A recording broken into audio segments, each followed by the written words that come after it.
Say on streets. Our streets. Say on streets. And main it. Right. Main it. Whose streets? Our streets. Word on the beat, word on the beat, word on the beat. Time after time after time after time after time after time after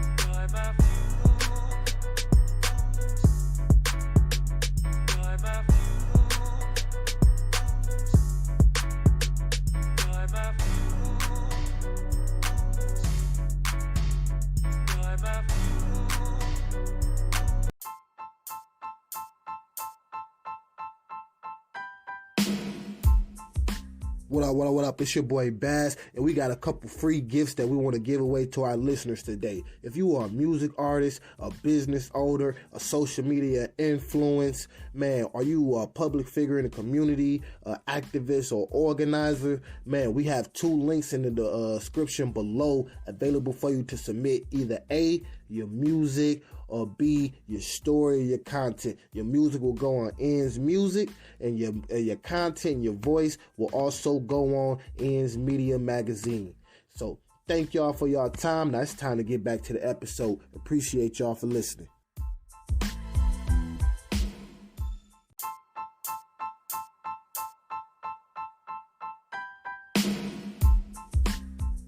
What up? It's your boy Bazz, and y'all tuned in to another episode of ENDS Podcast. This episode in particular, we're going to be talking about having an effective, you feel me, project release. And I'm talking about that music. As y'all all know, we recently been dropping music, tracks and stuff like that available on all major streaming platforms. Go and get it. It's out right now. Go stream it. You feel me? Go show your boy some love.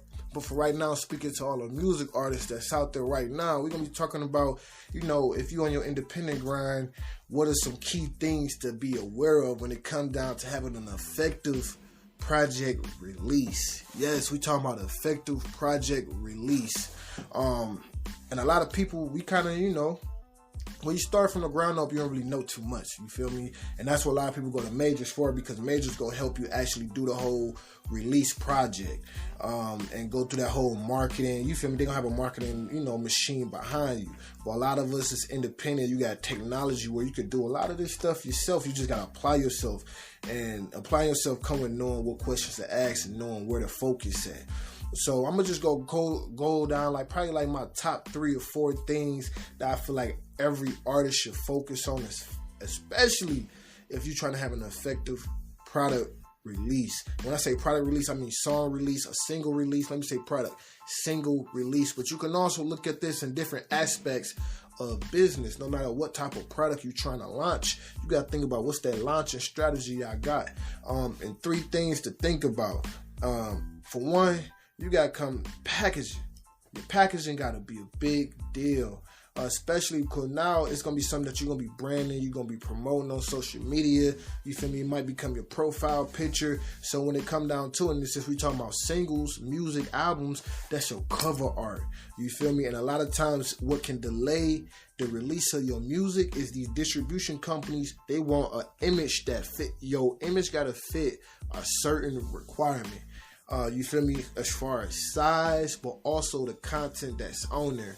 You feel me? So if that is out of whack, and a lot of these platforms, for example, repost by SoundCloud. I always say SoundCloud repost. Repost by SoundCloud, which is a distribution company by SoundCloud. They got a 3 to 4 day review process when it come down to you submitting your music, right? If your album cover art or anything is thrown off, for sometimes they won't even let you submit it. You feel me? It won't even let you submit your cover art. But that's one of the main things, though. If it's thrown off, you can't even submit the music. You feel me? And that's gonna delay the project. And then also, what you gotta think about too this single art is what you're going to be sharing. Like I said before, you're going to be sharing this on social media. When people scrolling down on Spotify, SoundCloud, YouTube, or anything like that, that cover art got to stand out. It got to you want your cover art to basically be the first representation of you and your project. You feel me? That's going to help people kind of determine if this shit is some bullshit or if it's worth listening to. If you think about it, some of the dopest cover arts you've seen so far. I mean, Future has some of the best when it came down to his mixtapes and stuff like that. When you think about Beast Mode, man, crazy cover art.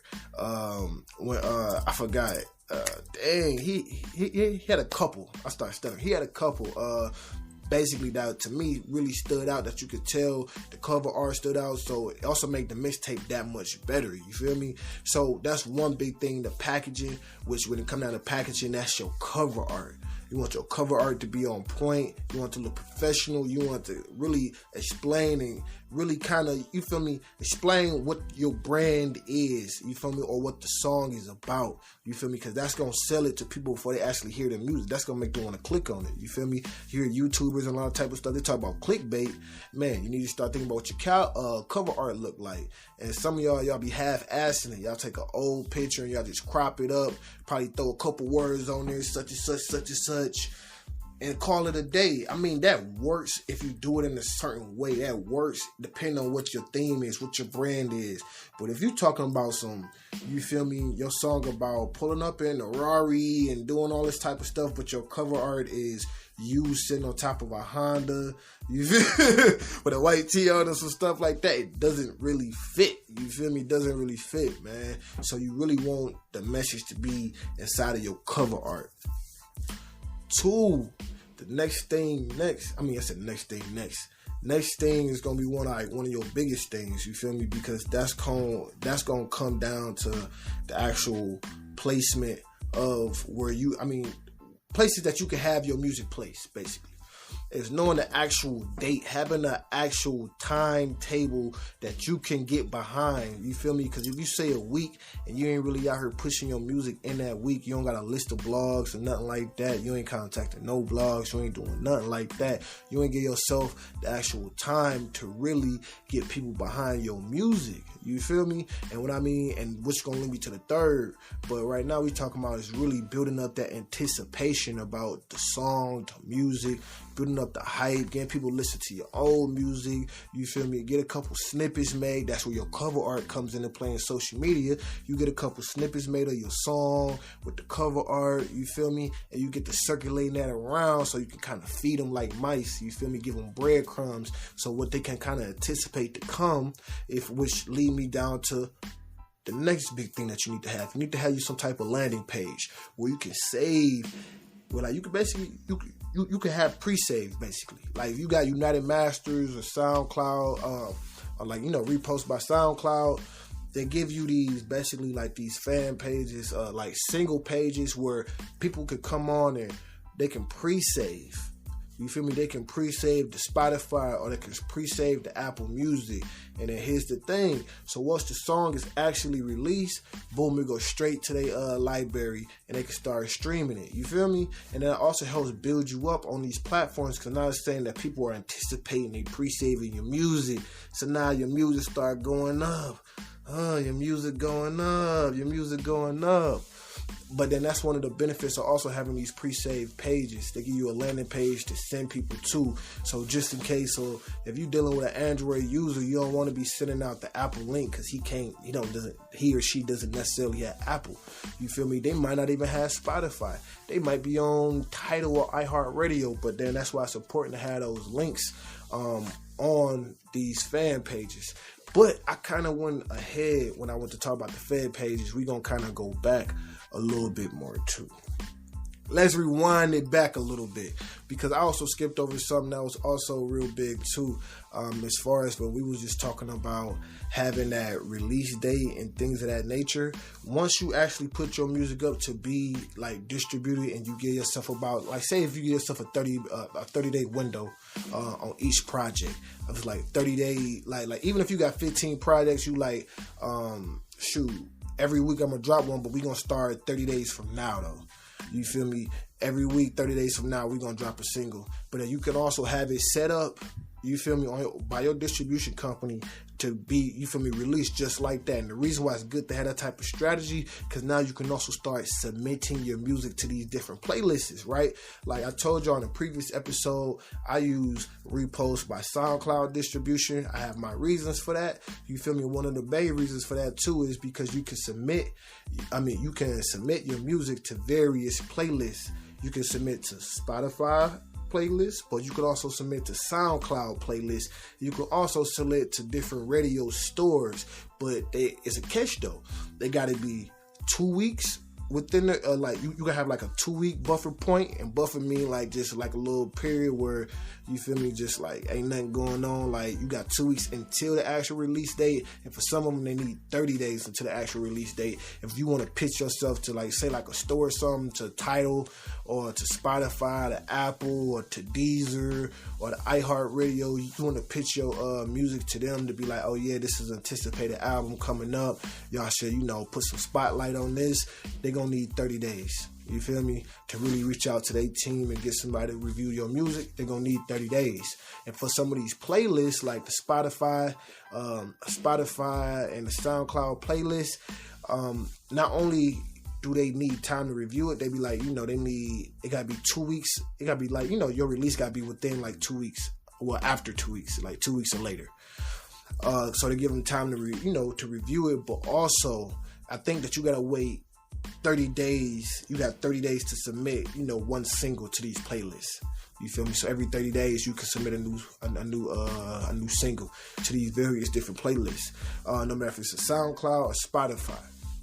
So that gives you also time. So when the song is released, it's released to these playlists. You feel me? Which is gonna help you get these streams and gonna put you in front of an audience that's already familiar or want to get familiar with your sound. You feel me? More streams means more moolah, but also more streams means you gonna go up in the algorithm, which is gonna, which at the end of the day is gonna help you get even more streams. You feel me? And build that loyal following. And it all starts with those three things. You feel me? You gotta give yourself some time. And you also gotta make sure that package is right, man. Make sure that the packaging is right. You feel me? Or your product, which is your single or your album. You wanna make sure that packaging is right. And we wanna give yourself enough time to put together some type of marketing strategy. And you also wanna have a home base, something that you can lead people back to. You feel me? Where either they can save the music or get in contact with you, and also find out where can they also stream the music at. Because like I said, not everybody stream off the same platform. So they might do, but they might also got Pandora. It's like, damn, let me say you on Pandora. I might do got an Apple, you feel me, an Apple phone, an iPhone or something like that. I might do got Apple Music, you feel me? But I listen to Pandora because I work out, or I listen to Pandora while I'm at work or something like that. I'm going to go add you on Pandora so I can add you to my list of, songs and radios and stuff like that.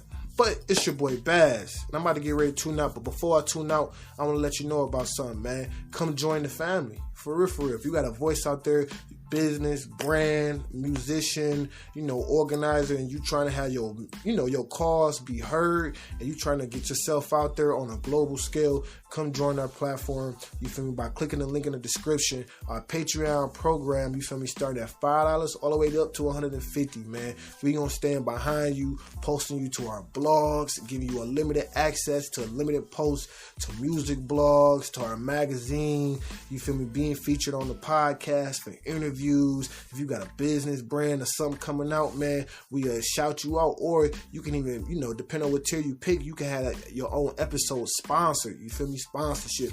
And then you can also suggest different topics, artists. If you got a homie, like say if you just want to be a supporter, you go with the $5 plan. I just want to support. You feel me? You can suggest different topics, things that you want to hear about, things you want to know. You probably got a son, a brother, somebody, you feel me, that you working with. You feel me? You might be a music executive or something. You might just be a business owner or something like that. Like, hey, I want to pick your brain, make a topic about this. I got you. And the $5 is just an investment. You feel me? Because you see these lights, got to pay the bills some type of way, man. You feel me? Them YouTube checks ain't cutting right now. So we be trying to make it happen, and we make it happen. You feel me? Diversifying our income and just, leaning on our family. And, come join the family. You help us, we gonna help you. You feel me? Join the Patreon program. We gonna stand behind you full effect. Like I said, we are the voice. you are also the voice. It's a we thing, not a me thing, not a they thing, not a you thing. It's a us thing. You feel me? So come join the family. It's your boy Bazz. I appreciate y'all for tuning in. I'm tuning out. Go stream my new single. You feel me? Go and get it. Available on all platforms. Most definitely on SoundCloud, Spotify, Apple, iHeartRadio, Pandora. It's your boy Bazz. But I'm out, baby.